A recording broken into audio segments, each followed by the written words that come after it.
Bonjour la communauté, j'espère que vous allez très bien. Alors, on se retrouve encore une fois de plus dans une nouvelle vidéo concernant le Canada. Parce qu'il y a tellement beaucoup de vidéos qui sont en train de se multiplier de part et d'autre. Il y a ceux qui pensent qu'il faut immigrer au Canada et d'autres qui pensent qu'il ne faut pas immigrer au Canada. Alors, dans cette vidéo, moi je donnerai juste un point de vue encore une fois de plus parce que je pense qu'il y a un clash entre, je peux dire, les résidents, les personnes qui vivent en Amérique du Nord et M. Philippe Simon d'Investir au pays qui a eu à mentionner que récemment, dans l'une de ses vidéos, qu'il ne fallait pas immigrer aux États-Unis ou au Canada si on a un salaire conséquent, si ou bien on gagne bien sa vie, il ne faut pas immigrer. D'accord. Il faut rester au Cameroun, créer un business, continuer à fluctuer son argent pour devenir riche, investir au Cameroun. Voilà. Alors aujourd'hui, je suis tombé sur une vidéo de Monsieur Franco Le Mignon, un monsieur tellement intéressant que je suis de loin. Alors, déjà pour commencer, moi je ne suis pas camerounais, d'accord. Je ne suis pas camerounais, comme vous le constatez même par l'accent. Mais j'aime quand même pas, j'aime quand même suivre les clashs entre les Camerounais, quoi, ça me fait trop rigoler. Alors, dans cette vidéo, moi je vais donner mon point de vue, qu'est-ce que je pense de ce clash entre est-ce qu'on doit immigrer au Canada ou bien on ne doit pas immigrer au Canada, d'accord. Et surtout si on gagne bien sa vie. Alors, Monsieur Franco Le Mignon a eu à mentionner certains points dans sa vidéo que je ne suis pas d'accord, d'accord. Il a eu à mentionner les points que je ne suis pas d'accord avec Monsieur Franco, d'accord. Et alors, Monsieur Franco, Le Mignon, il pense que si les gens immigrent au Canada ou aux États-Unis, c'est pour la recherche de la sécurité, premièrement, environnementale, la sécurité alimentaire, la sécurité sanitaire. Alors, moi j'aimerais répondre à Monsieur Franco Le Mignon.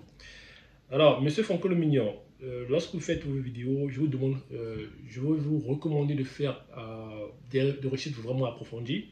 Lorsqu'il s'agit de la sécurité, est-ce que les États-Unis ou le Canada, ce sont les pays sécurs? C'est la question que j'aimerais te poser. Voilà. Il n'y a pas un pays au monde ici qui va s'autoproclamer, dire que nous avons un système de sécurité le plus perfectionné au monde. Il n'y a pas un pays au monde qui va le dire. D'accord. Déjà, avec la pandémie, nous avons eu les pays occidentaux ou les pays de l'Amérique du Nord, on peut dire le Canada et les États-Unis, c'est des pays très fragiles en matière de sécurité sanitaire, tout le monde le sait, parce qu'ils n'étaient pas préparés. D'accord. Donc, lorsque vous parlez un peu de la sécurité sanitaire, je suis désolé, d'accord. C'est vrai, dans ces pays-là, vous avez la facilité de se faire soigner dans les hôpitaux, je suis d'accord. Ce qui n'est pas le cas dans certains pays, dans certains pays d'Afrique, parce qu'il y a des pays aujourd'hui qui s'en sortent très bien. Par exemple, le système sanitaire en Afrique du Sud est bon, le système sanitaire en Tunisie, il est bon, au Maroc, il est bon, en Égypte, il est bon, et même récemment, le système sanitaire en île Maurice sont en train de mettre, de travailler, de mettre des choses en place. Le système de santé en île Maurice aujourd'hui est de qualité. Donc je pense que vous n'avez pas fait vraiment vos recherches, monsieur Franco Le Mignon. D'accord. Lorsque vous parlez de sécurité sanitaire, je ne suis pas d'accord parce que la crise sanitaire de 2020 nous a montré que le Canada et les États-Unis sont des pays qui ne sont pas préparés.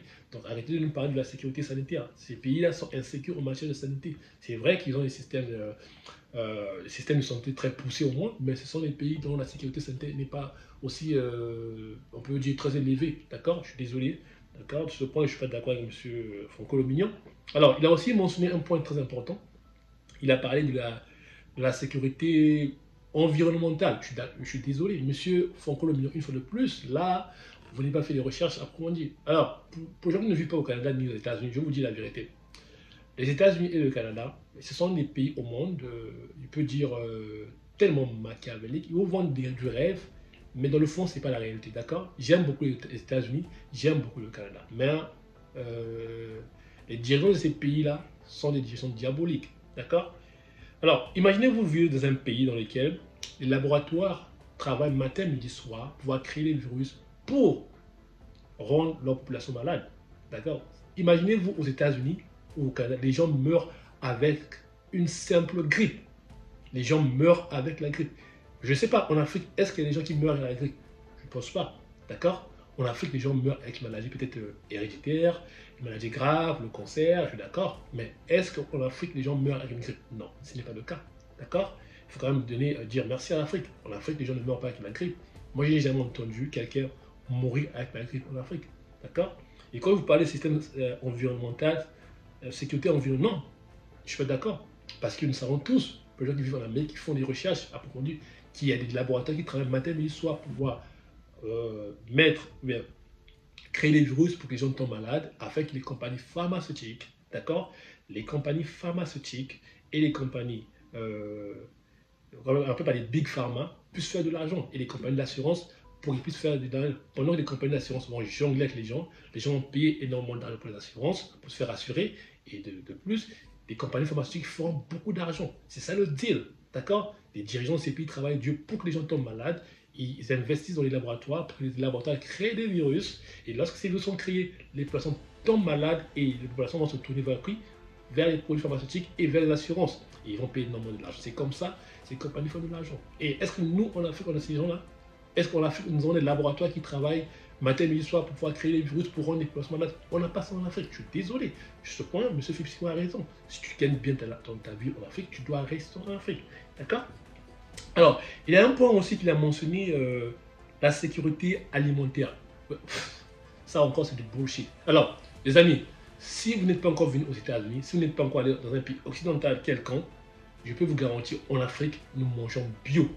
En Afrique, on mange naturel. D'accord? En Afrique, on mange naturel. C'est vrai qu'il y a souvent des importés, je suis d'accord, mais en Afrique, en général, nous mangeons bio. D'accord? On tue notre poulet, voilà.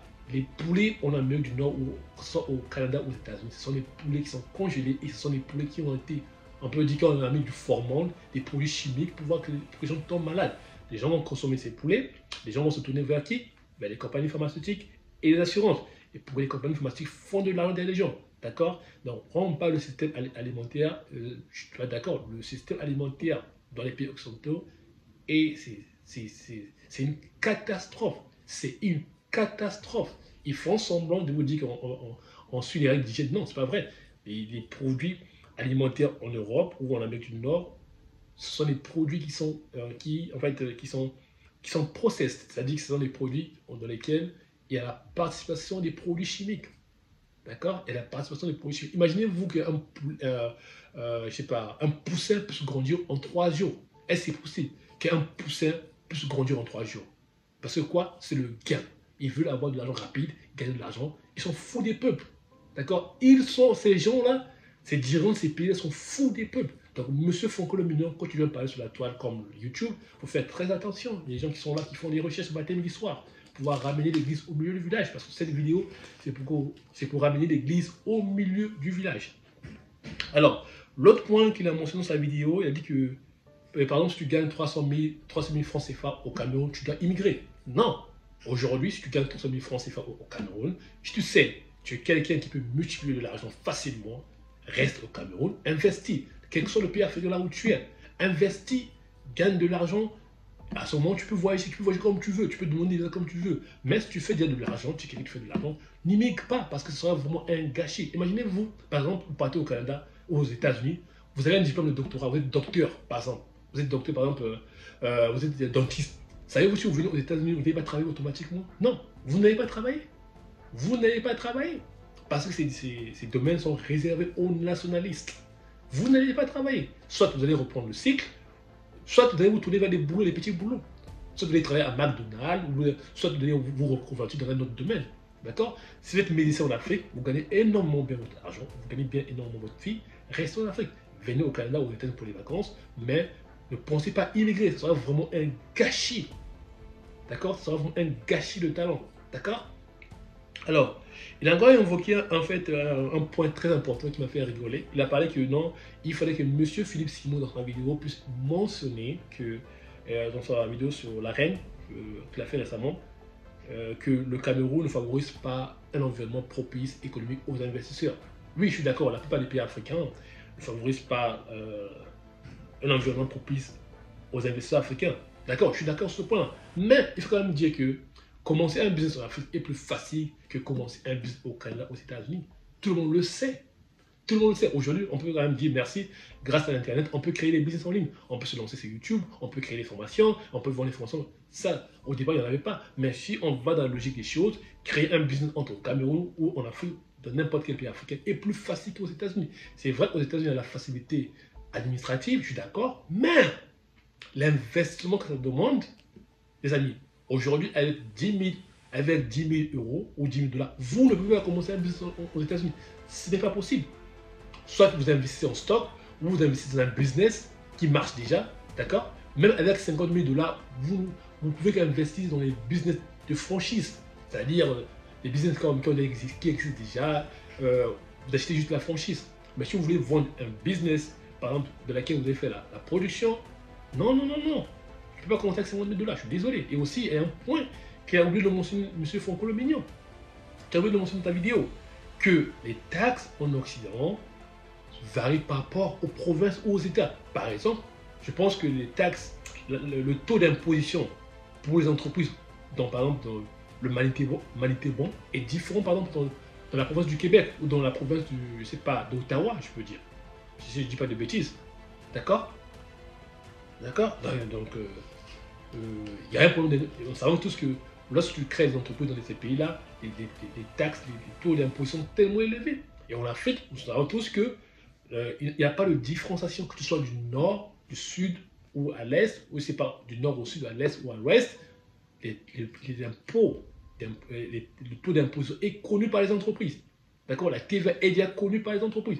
Ce n'est pas le cas de ces pays occidentaux-là. Au Canada comme aux États-Unis. Je suis d'accord, je ne suis pas d'accord. D'accord? Si aujourd'hui tu es en business en Afrique, mon ami, reste en Afrique. Tu veux venir aux États-Unis pour les vacances, viens aux États-Unis pour les vacances ou au Canada. Mais ne pense pas que tu vas vouloir immigrer, tu vas tuer ton business pour immigrer dans ces pays-là. Mon ami, ça sera vraiment du gâchis. Tu vas le regretter amèrement parce que tu vas reprendre la vie à zéro. Par exemple, aux États-Unis, tu dois apprendre l'anglais. Et de plus, tu ne parles pas bien anglais, ça sera difficile. Il y a des gens qui s'apprennent par exemple 3 ans, 4 ans pour pouvoir maîtriser l'anglais. C'est pas tout le monde qui va venir dès la première année qui va parler couramment l'anglais. Il y a un problème d'accent d'abord. Il y a un problème d'accent. D'accord? Il y a un problème d'accent. Il a aussi mentionné un point qui m'a vraiment fait craquer au sol. Par exemple, il a dit, par exemple, si les gens immigrent, les gens quittent le Cameroun, c'est pour pouvoir diminuer le taux de chômage. Monsieur Franco Le Mignon, je ne suis pas d'accord sur ce point encore une fois de plus. D'accord? Je ne suis pas d'accord. Imaginez-vous dans un pays là où on compte que les gens puissent immigrer pour que le taux de chômage diminue. Ça montre encore quoi? Hein? C'est pas vrai? D'accord? Le Canada, aux États-Unis, ils ont un problème de chômage aussi, quand on ne le montre pas à la télévision. D'accord? Alors, ce qu'il a mentionné de dire dans sa vidéo, c'est quoi? Au Canada, comme aux États-Unis, il y a des pays il y a des entreprises qui s'expatrient vers les pays là où la main-d'œuvre est moins chère. En Inde, soit dans des pays comme Malaisie. La Malaisie, c'est pas la Malaisie, je ne me trompe pas. Imaginez-vous une grande compagnie d'industrialisation comme Home Depot. Son siège général est basé en Malaisie. C'est une compagnie américaine qui est basée en Malaisie.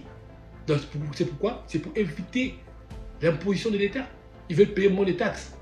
Aujourd'hui, moi je peux dire que l'Occident n'est pas un environnement propice pour les affaires. Je suis d'accord sur le plan administratif. Je suis d'accord. Et le dernier point que j'aimerais souligner ici, c'est la justice. Il parle qu'au Cameroun, il y a une injustice envers certaines personnes, certaines minorités. Mais oui, l'injustice existe partout. Aux États-Unis comme au Canada, l'injustice existe partout. Nous le savons très bien.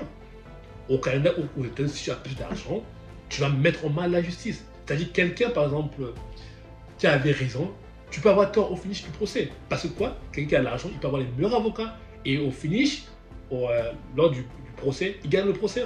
Il gagne le procès hein, sur la décision des jurys. Il peut gagner le procès parce qu'il a plus d'argent, il a eu le bon avocat. Ça, on ne le verra pas en Afrique. C'est vrai que ça existe en Afrique, mais il y a des imperfections dans la société américaine, que ce soit au Canada comme aux États-Unis. Savez-vous qu'il y a des gens ici aux États-Unis comme au Canada qui ont été incarcérés pour des crimes qu'ils n'ont pas eu à connaître. À cause de quoi? Des incompétences des juristes. Des juges, je peux dire. Il y a beaucoup de gens qui se sont fait incarcérer ici, dans ces pays-là. À cause de l'incompétence des juristes. C'est un juriste. Ça, il a oublié de mentionner dans sa vidéo. Moi, ici, je suis venu juste vous dire la vérité. Ces pays occidentaux, ce qu'ils cachent, tout ce qui brille aux États-Unis, au Canada, ce n'est pas de l'or. Il y a des problèmes dans ces sociétés-là. Il a oublié de le mentionner. Il n'y a pas d'injustice dans ce monde. Il n'y a pas de justice. La justice appartient à ceux qui ont de l'argent. Si de l'argent, tu as le pouvoir, tu as la justice à toi, à tes côtés. D'accord? Donc arrêtez de dire que c'est à cause de la justice. Non. D'accord? Donc voilà un peu ce que je voulais répondre à monsieur Franco le Mignon. Monsieur Franco le Mignon, dorénavant, lorsque tu fais des vidéos, il faut faire très attention parce qu'il y a des gens qui font des recherches. D'accord? Donc les amis, c'était juste une vidéo à réaction. Partagez, likez, faites-le arriver cette vidéo à monsieur Franco le Mignon parce que je voulais faire cette vidéo pour répondre. Alors, dans la vidéo de monsieur Philippe Simo, je suis d'accord avec lui à au moins à 75%. C'est un point qu'il a mentionné sur sa vidéo. Oui. Il y a de nombreuses personnes qui immigrent aux États-Unis qui souffrent dans les pays occidentaux. D'accord? C'est vrai. Ce qui est vrai.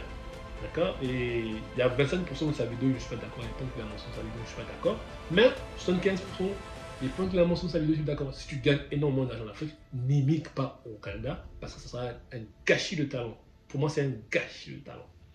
Alors, merci les amis, on se retrouve, merci d'avoir prêté votre attention. Alors, nous sommes en préparation de notre future formation qui sera dédiée à la Family Hustle Academy pour les personnes qui veulent créer des business en ligne. Ce sera des business vraiment intéressants à créer en famille qui vont vous permettre de pouvoir assurer votre liberté, donc de quitter votre emploi de 9 to 5. Donc, nous sommes en train de préparer la formation, nous sommes en train de faire des recherches pour que la formation soit de qualité, les amis. Donc, merci d'avoir prêté votre attention. On se dit au revoir dans une prochaine vidéo. Au revoir.